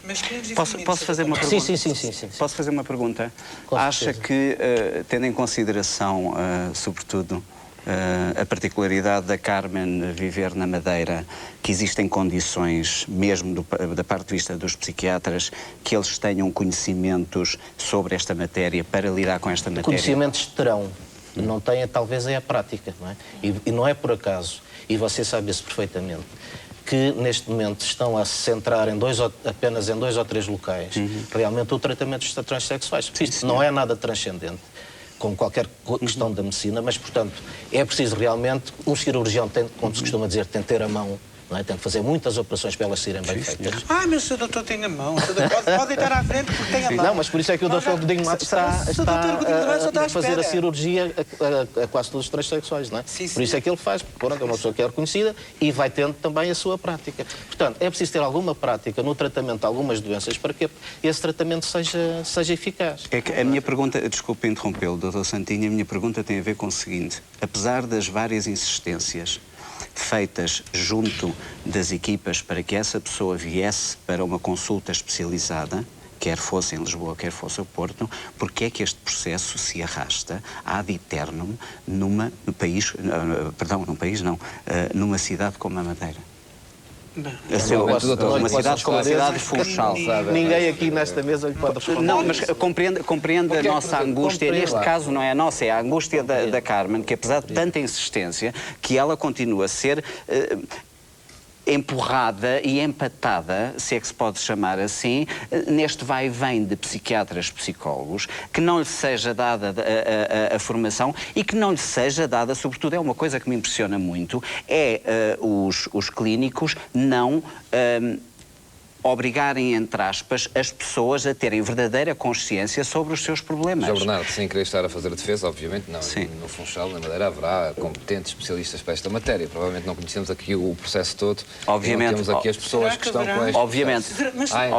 Obviamente. E eu não quero tirar o mérito aos... O que se falou aqui é que também a Carmen já esteve com um psicólogo, já foi para outro, não foi a consultas porque teve dificuldades. Sim, e eu não quero tirar o médico, mas como o doutor Santinho Martins, ele próprio disse, se existe uma esse tipo de tratamentos são feitos especificamente nestes locais porque são aqueles que têm mais prática, e têm, e eu reconheço que são aqueles que têm mais prática, porque não, então, enviar a pessoa para uma consulta cá e para, eventualmente, se desvendar se de facto é esse problema, ou pode ser outro. A Carmen nunca veio porque não tem condições financeiras para vir? Não tenho condições. Tem de ter uma base por trás. Claro, era isso que eu ia perguntar. Quanto é que custa um processo todo destes? O processo é tendencialmente gratuito, não é? O processo é tendencialmente gratuito, sobretudo a operação é tendencialmente gratuita. E porquê é que eu digo tendencialmente? Porque é assim, sobretudo nos casos em que as pessoas são acompanhadas, por exemplo, no Hospital Júlio de Matos, no Serviço de Psicoterapia Comportamental, e posteriormente no Hospital Universitário de Coimbra, não é? Ora bem, as despesas com as deslocações não são gratuitas. Claro. Vêm do bolso das próprias pessoas, não é? Para quem está na Madeira é muito mais difícil. Exatamente, claro. Mas pronto, mas digamos que já tem o mérito de ser tendencialmente gratuito, pelo menos as operações, e creio que inclusivamente são consideradas prioritárias, não é? Sim. Quando aprovadas. Digamos, não está tudo mal, mas acho que havia de haver um pouco mais de cuidado na forma como são lidados estes casos. O caso da Carmen não é o único, Há vários casos pelo país inteiro que, não sei porquê, independentemente do mérito dos responsáveis que tratam eventualmente e seguramente pela primeira vez com estes casos, porquê não entregar logo à especialidade? Já está a falar de uma fase em que o pedido foi feito, o pedido foi aceito. Exatamente, e já está no processo. Entregar logo à especialidade. E a especialidade, então, que diga, porque eu, inclusivamente, assumo que pode não ser. E há que ter o devido cuidado, e daí que eu seja completamente de acordo em relação a esse prazo mínimo de 2 anos, de que, eventualmente, há patologias... E esse caso, pessoas que se arrependeram ao meio do caminho. Sim. Inclusivamente, eu acompanhei um caso que foi... É que esta é mesmo uma viagem sem esteve retorno, no hospital, em que se faz. que esteve no Hospital Júlio de Matos, que eu pessoalmente acompanhei na altura ao Hospital Universitário de Coimbra e que se verificou de facto que era um tipo de esquizofrenia. Que eu, obviamente, como não sou médica, não poderei identificar. Depois uma transexual masculina que operou-se e tornou a voltar para trás, porque não conseguiu enfrentar a sociedade. Estamos aqui a falar de homens que querem ser mulheres. Há muitos casos do contrário, de mulheres que querem ser homens. Neste momento nós temos mais mulheres que querem ser homens do que o inverso. Do que homens? Sim. O que não é o habitual, as estatísticas não dizem isso, mas parece que na bacia mediterrânica isso é o mais frequente. Mas também... por que vocês não deviam demorar tanto tempo? Porque as pessoas têm a consciência tranquila daquilo que querem. Eu penso que tem a ver com outro fator, que é, sobretudo por questões culturais, normalmente as transexuais femininas, que somos nós, porque rejeitamos a nossa condição de masculino e, como tal, acho que devemos ser tratadas por transexuais femininas e não masculinas. Nós, as transexuais femininas, por razões culturais, por pressões culturais, não é? E às vezes familiares, vemos-nos obrigadas a sair do país. Grande parte das transexuais portuguesas femininas vivem todas elas no estrangeiro. Claro. E obviamente que iniciaram o processo. Daí que não entrem nas estatísticas portuguesas, porque eu acredito profundamente que a grande maioria é de transexuais femininas. Eu quero já mostrar a próxima reportagem do Dr. Pedro Nunes. Doutor, muito rápido. Queria só dizer muito rapidamente o seguinte: é evidente que este problema levantado em relação à Madeira é o problema de todas as situações raras. em que por vezes têm que ser concentradas em equipas que tenham mais capacidade para. E por vezes pode haver alguma disfunção, mas é para lhes dizer que provavelmente a própria ordem tem o chamado gabinete do doente, não é para este tipo de situações, é para todas as situações em que o doente eventualmente se sinta, por qualquer motivo, não corretamente tratado, e às vezes basta uma carta, uma referenciação, qualquer coisa e tem-se resolvido caso. Por exemplo, na Madeira, no Funchal, pode-se dirigir à secção regional da ordem poderia ter havido um contacto no sentido de acompanhamento. Que é a ordem dos médicos. Pessoalmente eu desconhecia que havia esse meio. Já fica aqui uma pista lançada. Já. Para conseguir autorização para a cirurgia, o transexual passa por um número infindável de exames médicos, desde psicólogos a psiquiatras, passando por urologistas, cirurgiões plásticos, esteticistas, ginecologistas e sexólogos. Tudo é importante para a autorização final da cirurgia. Vamos agora conhecer a Bianca e a Sandy. Já foram homens, hoje são mulheres. Vamos agora conhecer Bianca e Sandy. Elas já passaram por tudo isto. Já foram homens, hoje são mulheres. Merle Leopoldino, 26 anos. Quando nasceu foi dia de festa. A mãe registrou logo a bebé. Só que Merle tinha um pênis embutido. Não era uma bebé, mas sim um bebé. Um bebé diferente, é verdade, com o pênis a crescer para dentro e não para fora. Na parte interna, ela teria os órgãos normais masculinos. Os órgãos internos dela são masculinos. A genitália externa, a parte externa, é que havia dúvida. O rapaz cresceu e viveu sempre como uma rapariga. Você ia no banheiro dos meninos ou das meninas? Das meninas. Sem nenhum preconceito, sem nenhum trauma. Só que você, quando você percebeu a questão que você tinha um órgão, você tinha que esconder isso, né? Porque senão você poderia chocar. Como é que você administrava isso nessa idade? Eu sofri um pouco, mas eu sofri muito mais na adolescência, entendeu? Eu sempre achava que não ia ter uma saída, conversava muito com Deus, porque eu sempre tive muita fé em Deus, continuo tendo muita fé em Deus, senão acho que Deus é tudo.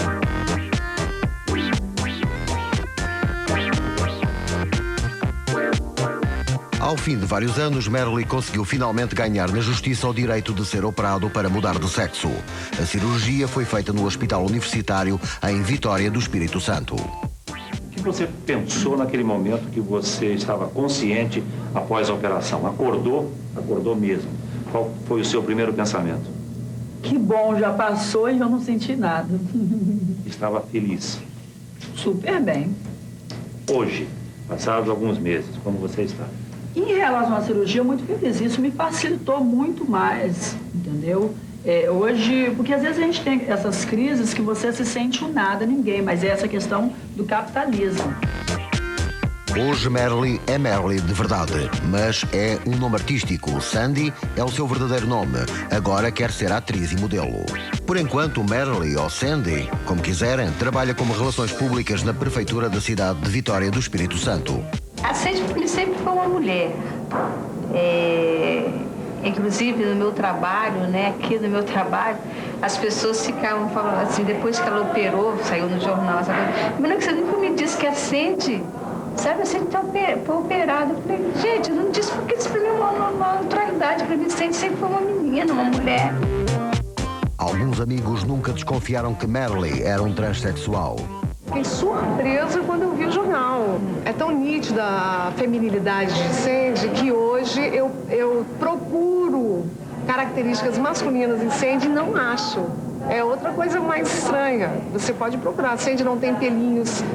Todas as características femininas ela tem, que é a distribuição de pelos, que é o formato do rosto, vamos dizer, toda a plástica feminina ela tem. E a gente trabalha com dança, você percebe a pessoa que trabalha com dança, a musculatura é dirigida para a musculatura feminina e masculina. Na sala de dança você pode perceber nitidamente.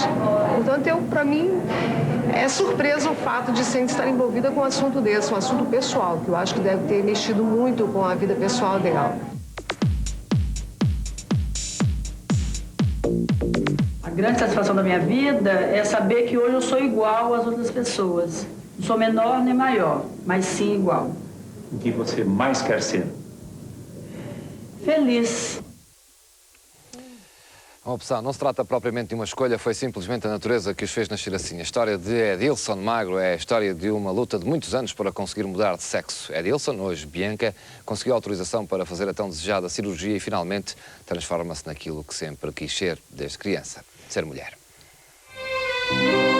Desde o início que a sua mãe desconfiou que havia algo de errado com o rapaz. O seu filho não era como os outros rapazes. Nasceu, era um menininho. Mas quando ela começou a andar, ela andava durinha, andava igual uma menina. Aí eu achava estranho, mas eu tinha até medo de falar. Aí o pai dela falou para ela, vai buscar o martelo para mim. Aí ela saiu, se requebrando, tinha 1 ano e 4 meses. Aí o pai dela virou para mim e falou assim, olha, se esse menino crescer andando desse jeito, ele não vai andar, porque ele vai ficar numa cadeira de roda, porque eu quebro as 2 pernas dele. Tadinho das minhas belas pernas. Aí eu falei assim, que isso, uma criança de 1 aninho, ele é um bebê ainda.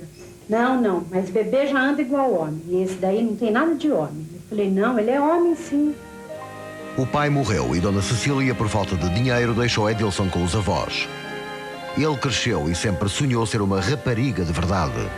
Eu pegava a monarquezinha e ia atrás do arco-íris. Eu queria passar embaixo do estrado e tornar mulher. E quando isso não acontecia, claro, como é que você ficava? Então, a gente sentava e a gente ficava sonhando como a gente seria adultas.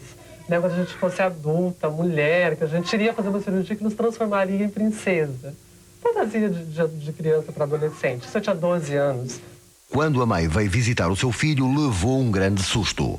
Quando eu cheguei lá, ela estava numa calça jeans, uma blusa listradinha, unissex, os cabelos tudo assim pra dentro, um pouco de batom. Eu olhei e falei, mas não é ele. Pode ser. Estava assim totalmente transformada. Tá. Falei, não pode ser, tinha peito. Era uma mocinha. Foi grande o choque para você? Foi que eu quase não corri. Eu desci assim, olha, a escadaria da estação. Desci tremendo. Eu cheguei e falei, mas o que aconteceu? Não foi nada, por quê? Aquela carinha toda alegre, por quê? Falei, por quê? Você me pergunta. Aí vim, catei as malas e as crianças e fui. Numa tristeza, numa vontade que o chão se abrisse para eu sumir. Foi difícil aceitar? Foi difícil. É tão difícil que até hoje eu ainda não consigo. A lembrança que eu tenho dos meus 13 anos, 13 para 14, foi o velório. A hora que quebrou a lei do silêncio, olha, eu sou mulher, mesmo tendo algo nas pernas, quebrou o silêncio. Então a família teve que lidar com a realidade. Ninguém, só eu que suportei, eu e minha mãe. Mulher fantástica, batalhadora e forte. Não tenho que fazer com você. Eu te amo muito, adorável, minha mãe.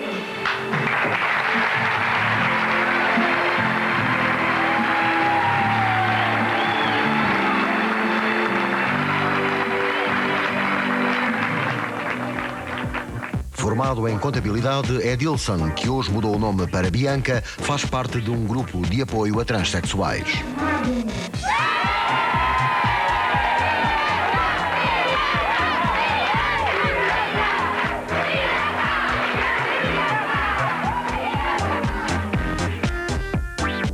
Quando ainda era homem, chegou a namorar uma rapariga, mas nunca chegaram a ter relações sexuais. Queria mais, mas não podia. Não tinha ereção e nessa época ainda não existiam os comprimidos Viagra. Quando você tem 2 órgãos, a vagina e o ânus, você vai fazer relação anal com teu marido, com teu namorado? Tudo bem, é uma coisa eventual. Mas quando é voltado só para aquilo, não está correto, não está certo. Não era o que eu queria. Eu era uma mulher, eu não queria ser penetrada por trás. Muitas vezes, Edilson chorou a noite toda querendo fazer sexo como qualquer mulher. Pega o papel. Nossa!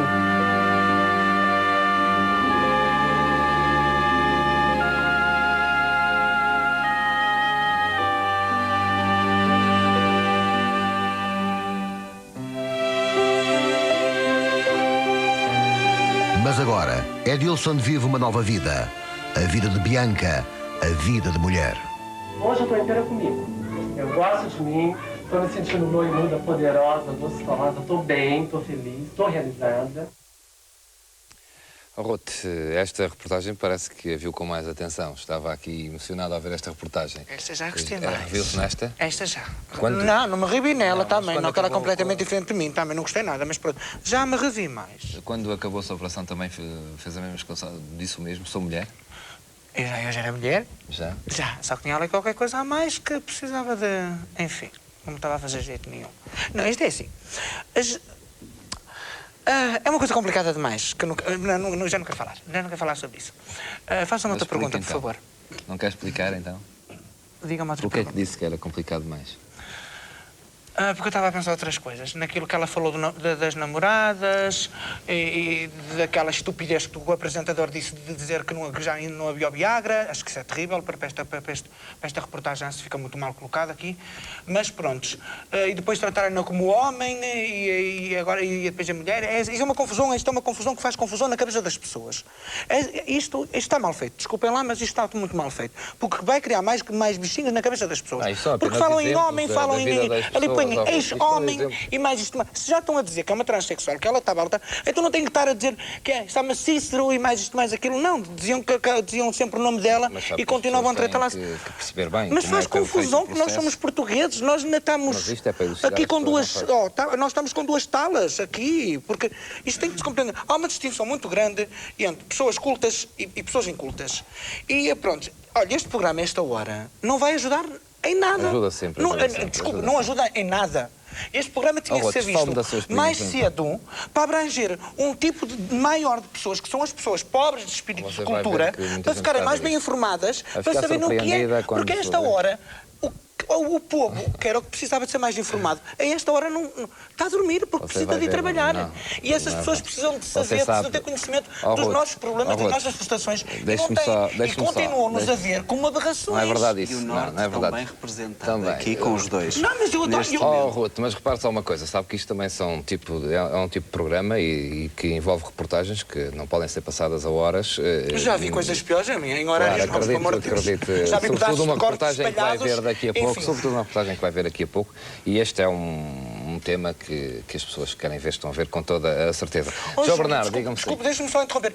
Eu dou-lhes parabéns por programa e que haja mais programas, por amor de Deus, e que haja muitos mais programas, porque as pessoas precisam de ser ajudadas. E isto, a ideia do programa é um bocado esta. A ideia do programa é ajudar e esclarecer. É o que estamos aqui a tentar fazer. Estas pessoas que estão aqui se disponibilizaram para vir aqui estão a ajudar aquelas pessoas que não sabem. É ótimo. Mas só que, por favor, de vez em quando ponham mais cedo, que é para abranger outro tipo de pessoas. Porque é sério. Porque eu moro num sítio que estou cercada por bairros de gente de bairro, que são gente pobre de cultura, que essas pessoas é que precisavam de ver este programa à tarde ou naquelas horas em que eles estão para saber, porque continuam, olha, eles não veem, e continuam com as mesmas ideias que nós, somos aberrações, que nós continuamos a ser isto, continuamos a ser aquilo. Não são tratados assim, estes programas ajudam a esclarecer. Quem é que me disse? Não sei, não digo. Mas eu na minha pele, eu é que sei que levo com as pessoas. Claro, acredito. Porquê é que nunca fez a operação? Não fiz na altura porque tinha outras necessidades que se prendiam com a minha subsistência. Já revoltou-se contra o sistema? Não é propriamente revoltar-me contra o sistema. Eu não diria que estaria revoltada contra o sistema em Portugal, mas é assim, eu optei, por questões de saúde, optei por vir viver para Portugal.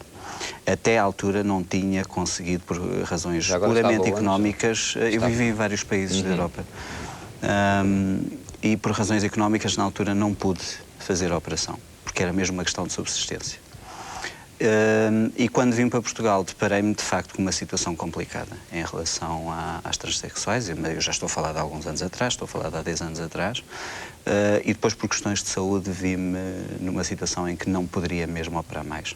Obviamente que poderia, mas os riscos eram muito grandes e com toda a franqueza, depois, digamos que alcancei um certo estatuto que me permitiu também viver nesta ambiguidade, entre aspas.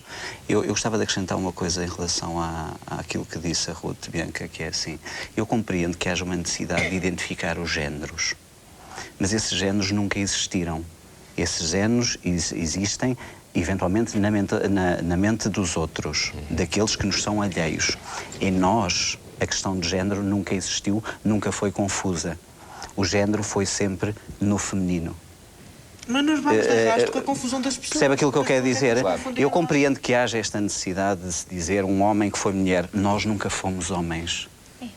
A única identificação que nós temos com o género masculino foi uma imposição que nos foi posta quando nós éramos crianças e tivemos que ter um bilhete de identidade e um assento de nascimento.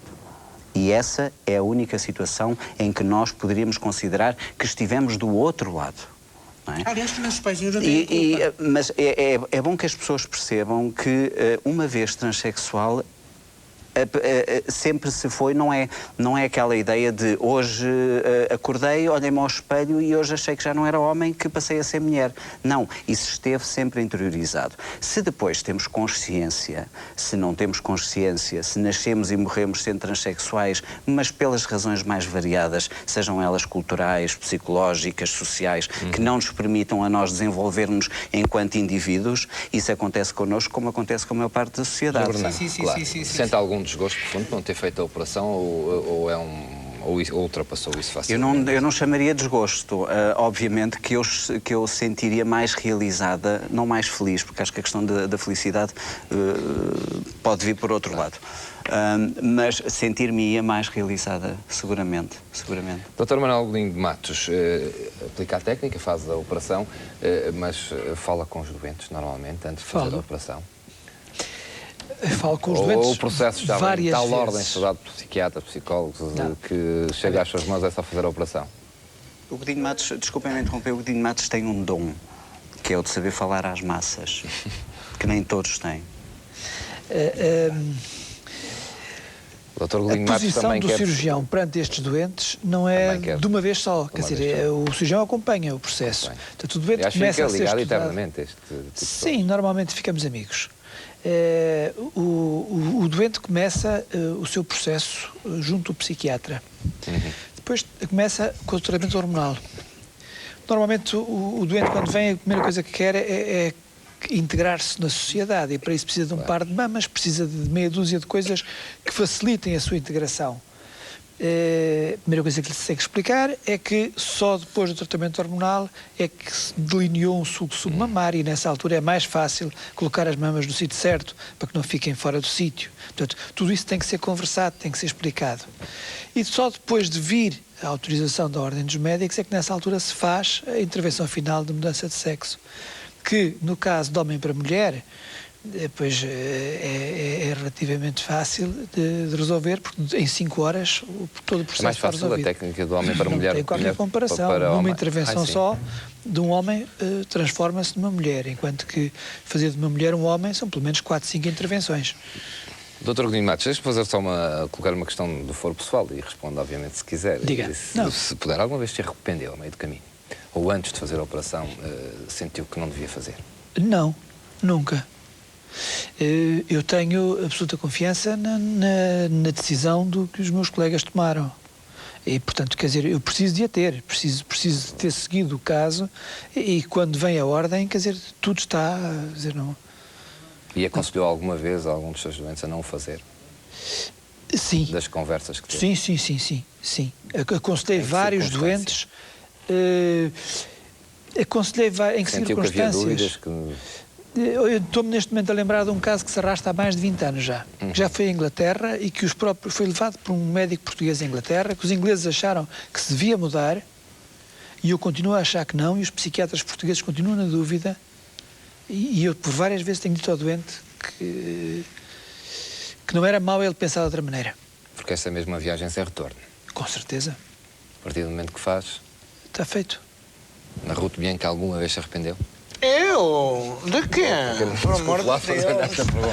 Carmen Azuteca. E a Carmen Azuteca já teve dúvidas? Alguma vez teve alguma dúvida? É evidente. Comentários na televisão que algumas transexuais ficaram mal feitas, umas que tiveram arrebentamento, outros que foram para... Que? Desculpa, que? Arrebentamentos, como se diz... Já operadas? Já operadas que tiveram um defeito. Mas isso acontece.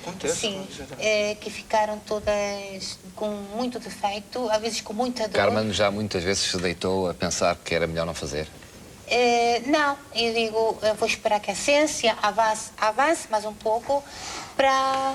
Filha, se ficar mal feito, há mais médicos que vão dar uma forma mais bonita. Há sempre alguém para remediar as coisas assim. Daqui a pouco, de resto, chamo-lhe a atenção para si que está em casa, vai ver já daqui a pouco uma operação deste género. É uma reportagem também surpreendente sobre uma operação e vai ver como, de facto, a técnica e a ciência já está, julgo eu, Dr. Sónia Martins, demasiado avançada, já cientificamente e tecnicamente... A técnica nunca está excessivamente avançada, está sempre excessivamente atrasada, não é?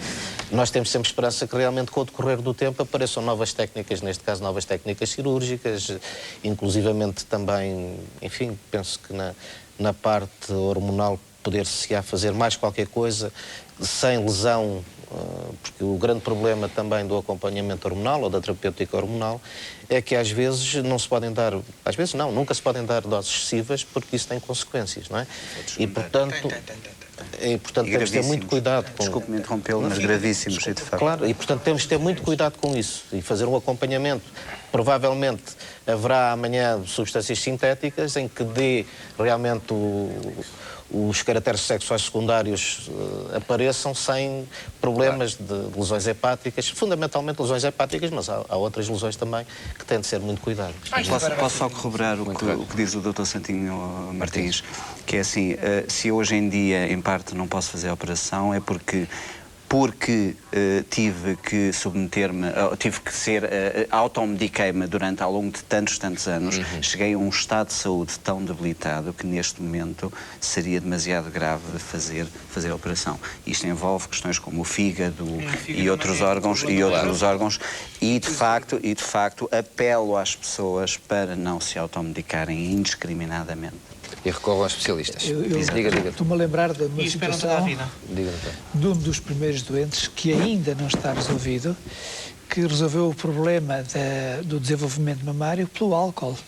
Era uma mulher que bebia e a ponto de ter provocado o desenvolvimento das mamas por ingestão de álcool.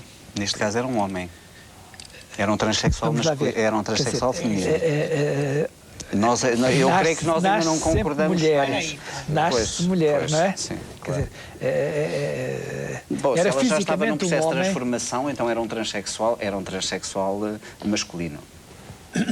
Eu penso que para clarificar aqui devíamos usar o conceito. A transexualidade pressupõe um sexo mental, psíquico, feminino ou masculino.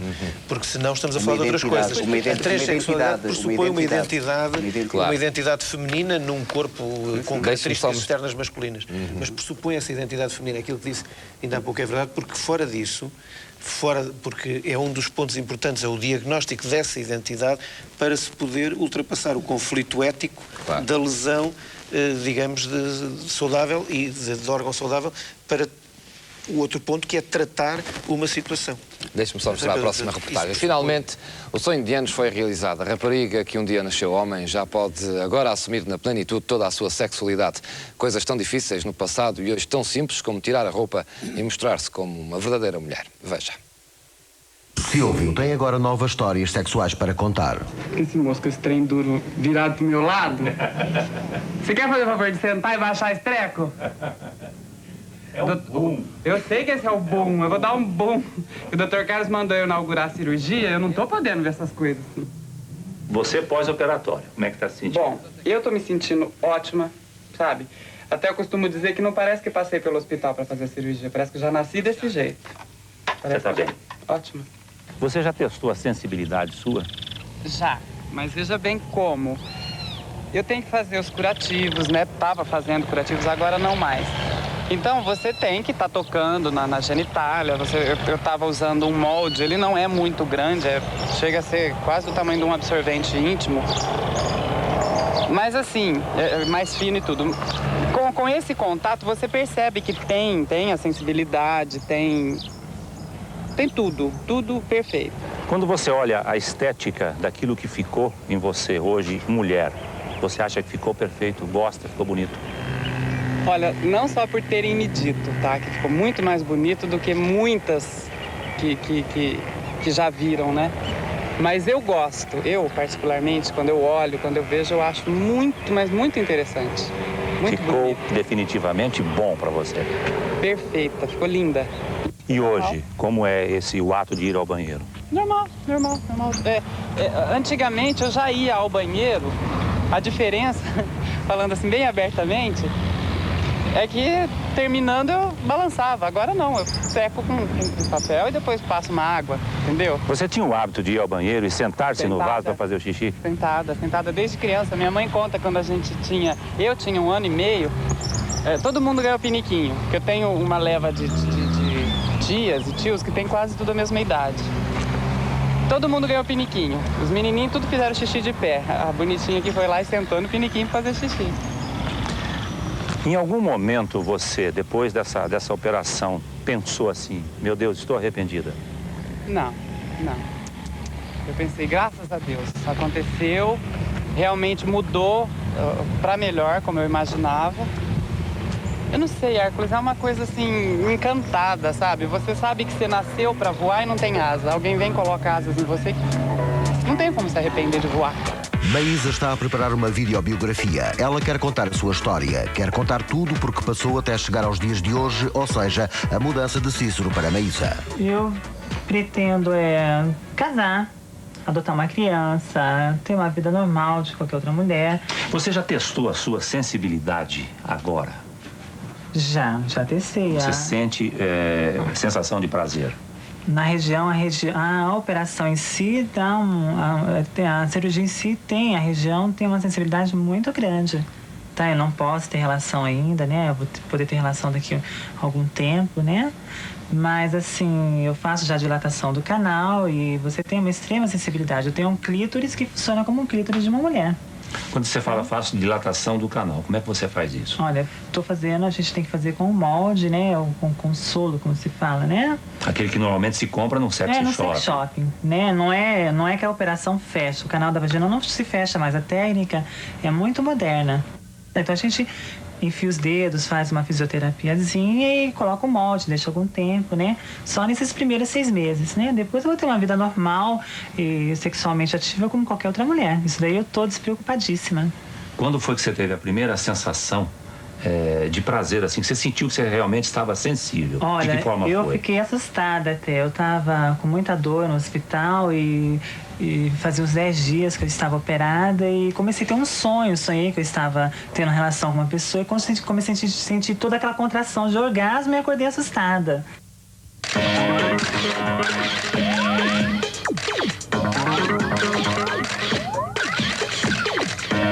No momento você está assim criando uma fantasia, criando um momento, aquele momento de emoção para a primeira vez que vai acontecer? Estou. Como você pensa que vai ser isso? Eu estou tentando fazer o máximo para me entregar a uma pessoa que eu estou profundamente apaixonada, entendeu? Mas se não for possível, vou esperar e vai aparecer uma outra pessoa. Como é o seu príncipe encantado? Qual é o tipo dele? Caráter. Eu sou uma pessoa que valorizo muito caráter, até nas minhas amigas, até no trabalho, em tudo. Está ansiosa por essa primeira vez?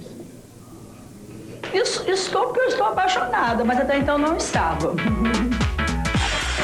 Bianca é pura felicidade. Ela garante que já teve vários orgasmos. Estava dormindo lá e eu tive um sonho. E eu tive um orgasmo físico. E você tem você espera um líquido, né? Você goza mesmo. Aí eu me lembro que molhou toda a minha perna aqui. Eu comecei a berrar, 3 horas da manhã, ela te conta essa história. Berrando de alegria? Berrando minha mãe. Não, mãe, vem aqui, mãe, corre aqui. Eu queria ter certeza para depois não falar que era mentira minha. Aí minha mãe entrou no quarto e falei, mãe, vê o que é isso. Ela passou a mão assim. Ai, você gozou, o que é isso? Eu falei, gozei, tive um sonho erótico. Ela quase me bateu de raiva de eu ter feito isso. Mas eu tinha que ter certeza. Eu sabia que era, mas eu falei, deixa eu chamar outra pessoa para comprovar. E com os homens, quer dizer, com o Josimar, o primeiro dia foi muito difícil, a relação. Porque eu não sabia como Você tinha medo, né? Eu tinha medo. Aí a hora que eu tirei a calcinha, eu fui para a banheira, a gente tomamos um banho de banheira, nos beijamos, ficamos ali, aí fomos pro quarto, ele me levou pra cama. Aí deitei e fiquei com as perninhas assim, né?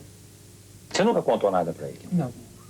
E se ele estiver vendo o programa agora? Ele vai ficar sabendo. Se ele quiser me ligar, amor, se ele quiser ligar, ligue. Não fique com raiva, tá bom? E nesse dia, a hora que ele falou, abre essa perna, fica tranquila. E eu... Aí abri, tava com luz, as luzes do quarto estavam ligadas e tal. Aí ele veio, me chupou. Eu, ai meu Deus. Eu lá, né, tensa. Ele, calma, relaxa, a gente foi transar, não deu pra transar legal. O pênis não dava pra entrar, eu tava... Sabe quando você se contrai, totalmente seca. E ele falou, mulher, para com isso, não sei o que tem. Aí no segundo dia, que eu fiquei no final de semana em São Paulo, no segundo dia foi tranquilo. Aí a gente transou normalmente, transamos várias vezes. Aí você sentiu Ele me proporcionou um orgasmo. Porque minha mãe não gosta que eu falo. Ele me proporcionou um orgasmo depois de 2, 3 relações. Eu já tava... A gente demora pra se aquecer. É engraçado que não é que nem um homem que estalou, tá duro, pronto, goza. Nosso orgasmo é mais lento e o meu é mais lento. Eu demoro. Tem que ter uma preliminar muito boa. Tem que ter... Se gozar rápido, me esquece. Então tem que ter um aquecimento muito bom. E ele nessa última relação, ele demorou. Acho que ele ficou meia hora transando. Aí eu consegui ter o orgasmo. Nossa, a hora que eu tive o orgasmo, eu falei, gente, sou normal.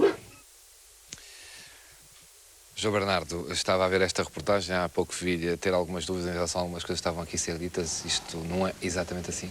Eu não sei, desconheço por falta de conhecimentos e creio que o Dr. Quirino Matos poderá esclarecer isso melhor no que diz respeito à questão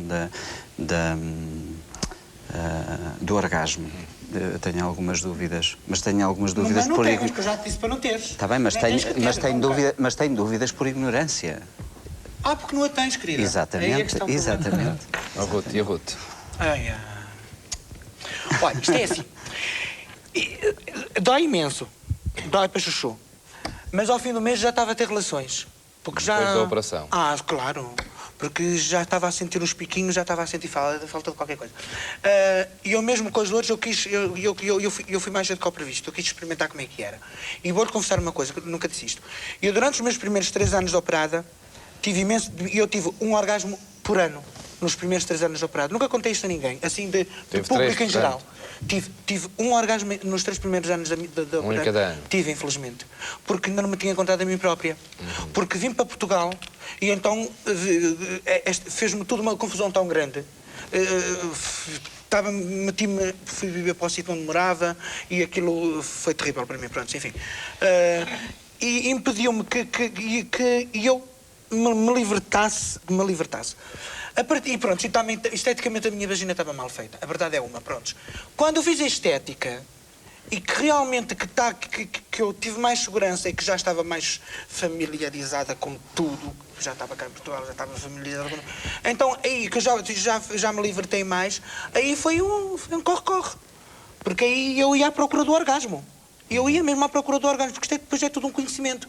Porque tem que se aprender a técnica, porque há certas posições, depois também depende de tudo, é tudo um conjunto de fatores que influencia muito. Mas que é incrivelmente bom, isso. Já agora, isso é quem vier, pode vir o Papa até. O Papa não me pode desmentir, porque nós temos orgasmo, porque... Sentem prazer e... Eu matava o Papa mesmo, mas ele não podia dizer que eu não tinha orgasmo, porque tem. Deixe-me só... E a João Bernardo, sem me estar a querer meter na vossa vida privada, como é óbvio, nem estar a explorar a vossa vida privada, é uma curiosidade que só as pessoas como é a vossa vida amorosa. E vocês revelam ao parceiro o vosso eu, obviamente, pelo simples facto de não me ter operado, obviamente que o meu companheiro tem consciência disso. E, aliás, devo dizer que vivo com a mesma pessoa vamos a caminho dos 8 anos. E se hoje em dia aprendi a lidar com esta pseudo-ambiguidade que existe entre aquilo que é a minha consciência e aquilo que é o meu corpo, foi graças a ele. Tem sido decisivo. Foi sobretudo porque me mostrou que, de facto, as pessoas são pessoas independentemente de terem um pênis ou terem uma vagina. E os sentimentos são sentimentos independentemente dos órgãos sexuais. E o mais engraçado é que ele é tendencialmente, eu digo tendencialmente porque estas certezas nunca se têm, não é? Ele é tendência, mas eu costumo dizer que ele é tendencialmente heterossexual, e isso vê-se quando uma pessoa se relaciona com outra por um período tão largo como o nosso, e que naturalmente tem-se tendência para olhar ou para um sexo ou para o outro, porque as coisas bonitas que passam na rua são para serem admiradas. E ele sempre olhou para o sexo feminino e nunca para o sexo... Ele tem uma atração natural pelo sexo feminino e não pelo masculino. E eu aprendi a viver com isso e devo-lhe isso. Ruth, e você tem revelado sempre... Não, ninguém tem que saber do meu passado. Porquê? Eu sou a Ruth. O que conta é o presente. Depois eu tenho um relacionamento com aquela pessoa. Porquê é que eu lhe vou contar o passado? Isso o que é que me vai trazer de benefício ou de benefício para a pessoa? Não, só vai prejudicar. Porque desde o momento... Isto eu já vou buscar aquela entrevista que vocês fizeram com a Patrícia, porque realmente ela não deu a cara, porque não se pode dar. Porque depois, quando as pessoas sabem, isto é tão engraçado. Isto é assim. Eu tinha os homens que me bajulavam, espera aí, isto antes de eu me operar, antes de eu me transformar, insultavam-me, chamavam-me nomes terríveis, nojentos, e, enfim. E quando eu cheguei a Portugal, já completamente mulher, completamente modificada, ninguém me conhecia porque eu vinha completamente diferente. Eu vinha uma senhora, mas uma senhoreca. E então, eu, que sou muito aqui, este é irmão deste, e tenho mais alguns primos, e eu peguei, o que é que eu fiz? Eu fui ter relações com algum desses homens que me cuspiram na cara e que me insultaram. E esses homens disseram coisas que realmente o meu ego ficou fantástico. E eu ao fim disse assim, olha meu amor, sabes quem eu sou? Tu lembras-te daquele teu amiguinho da escola que tu me insultavas, chamavas? Olha, sabes, aquelas coisas que tu fizeste, aquilo que... Sou eu. E aí, sei lá, é como... Sei lá, as pessoas ficavam... Não se pode saber. Não se pode saber, porque não conta o passado. Conta é o presente. O que as pessoas foram, isso não vou deixar de ser. Isso não... Quando as pessoas se entendem, quando estão bem, então aí as pessoas têm que tentar viver da melhor maneira possível e tentar, pronto, depois é tudo uma sequência de coisas assim. Não, porque senão só me iam rejeitar. Já viu? Porque eu vou contar um exemplo. Isto é assim. Eu passo por um bando de rapazes e há sempre algum que manda um piropo, que tem que mandar, que eu também sou boa zona, né? Enfim. E há sempre algum que manda um piropo. Mas se houver um que me conheça de algum programa de televisão ou que tenha ouvido algum zum-zum, opa, tu estás a mandar, olha que já foi um gajo, não sei o que, não sei como é. Então mesmo, fica assim, o quê? Não me digas, olha o filho da... É assim. E se não soubessem, continuavam, boa zona, olha que bom, então isto e aquilo outro, está a ver? Pronto. Admito isso. Vamos agora ver então a reportagem para a qual tem chamado a atenção e temos chamado desde o início deste programa. Os hospitais públicos no Brasil foram autorizados a fazer operações de mudança de sexo integralmente gratuitas. A reportagem que vamos ver de seguida contém imagens exclusivas feitas pela equipa da SBT a uma cirurgia de mudança de sexo. O avanço da ciência médica consegue verdadeiros milagres, como vai ver a seguir. Volto então a chamar a sua atenção para as imagens que se seguem. São imagens muito fortes que podem impressionar as pessoas mais sensíveis. Mas muito mais do que isto representa, esta reportagem mostra, acima de tudo, o nascer de uma nova pessoa para a vida. Veja.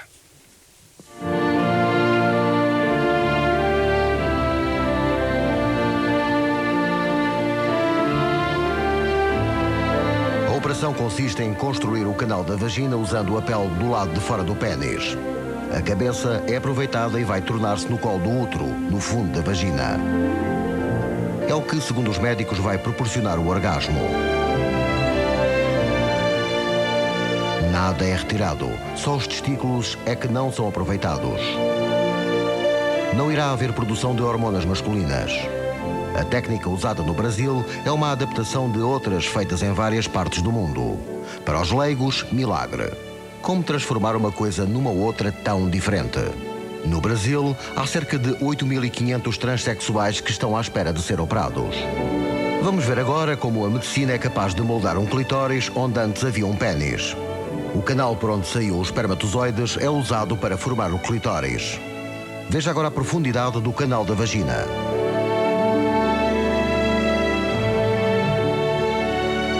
Está pronto. Daqui a alguns meses a nova mulher poderá passar por uma nova cirurgia plástica, desta vez para moldar os pequenos lábios da vagina.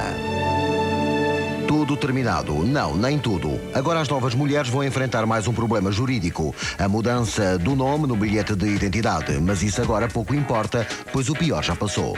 Já aconteceu de eu ir fazer compra e a pessoa achar que o cheque não é meu, que o cheque é roubado. E aconteceu isso daí, foi em São Paulo, e eu falava pra moça assim, mas esse é meu nome de nascimento. Ela falava assim, mas como? Como que esse aqui é seu nome de nascimento? Esse nome não é seu, esse cheque não é seu, eu não posso pegar esse cheque. Ela soltou, chegou até a falar, falou assim, esse cheque é roubado. Eu tô esperando sair meus documentos para poder começar a trabalhar. Todos estão a lutar na justiça. Agora só resta esperar pelas novas identidades para que finalmente se possa ver o fim da história do Silvio que mudou para Sílvia, Cícero, que é agora Maísa, Edilson, que se transformou em Bianca, e Mani, que teve a sorte de ser registada como mulher. Afinal, estas novas mulheres estão agora muito felizes e alguns meses após serem operadas, já terão novas histórias sexuais para contar.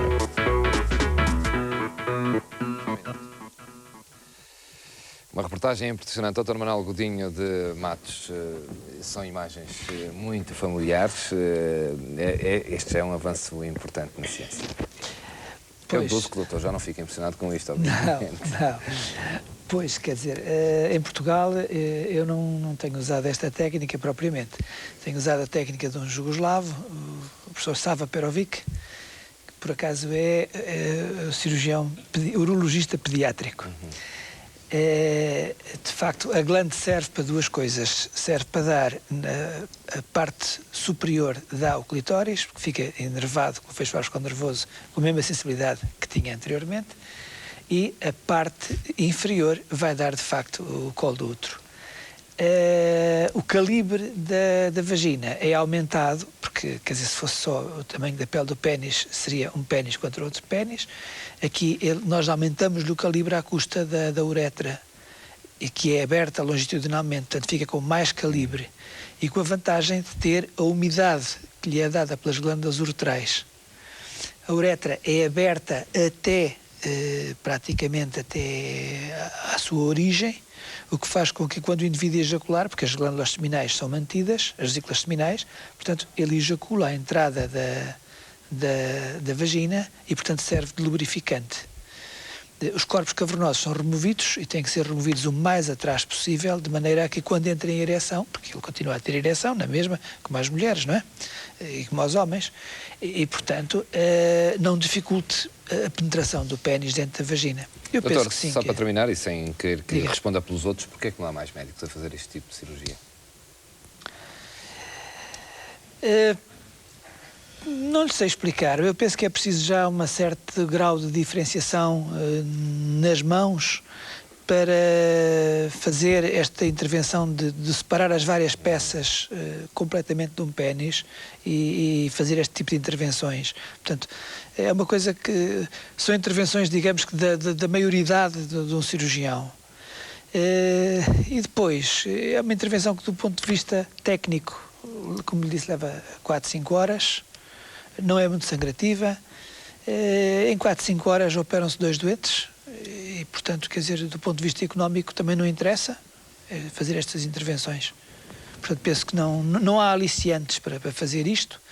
O número de doentes é pequeno, portanto, quer dizer, a possibilidade de fazer e sentir que se fez uma coisa bem feita é pequena. Portanto, fazer uma intervenção de que se vão fazer poucas, de que vai levar anos de investimento para depois fazer 4, 5, 6, quer dizer, é pouco estimulante. E para terminar, Carmen Azeteca, depois de ver estas imagens, não ficou impressionada, nem se sente muito arrependida? Não, por acaso vi que o Brasil está muito mais, não é? Oh, minha, mas tu não vês aquilo, que aquela gente está a dormir. Não, eu sei que não. A gente quando acorda já chique. Sim. Tudo cortado e cozidinho, filho. Aquilo está tudo no ponto. É mesmo, mas só que faz muita impressão. É normal, quem vê esse tipo de coisas faz impressão, mas deu-me muito assim, mais de confiança, mais... Chico sai daqui com a convicção reforçada de que quer fazer a operação. Sim, eu já vi elas, senti que elas... Vão ser felizes se Deus quiser, não é? Mas... Então não viste a minha. Quando viste a minha, até amanhã que vais-te operar, pá. Muito bem, vou agradecer então a todos por terem estado aqui, aos nossos médicos que aqui estiveram e a vocês, sobretudo, e em particular pela coragem que tiveram aqui. De resto já não é coragem, espero que já seja um caso absolutamente normal, seja como for. E que vocês façam muitos mais programas que são bem precisos. Eu vou transmitir esse recado a José Eduardo Muniz, você vai ver que vamos fazer mais. E pronto, e para lhe dar uma explicação, este programa não foi mais cedo e sobretudo teve a ver com esta última reportagem. Há legislação a que somos obrigados e que não podemos passar a horas de reportagens deste género, de facto impressionáveis, e por isso que esta hora já podem ser vistos por aqueles mesmo que querem ver. Fica por aqui então este especial em informação. Se alguma coisa saiu daqui para esse lado, que saia pelo menos que você olhe para estas pessoas como seres humanos que são. Boa noite. Obrigado.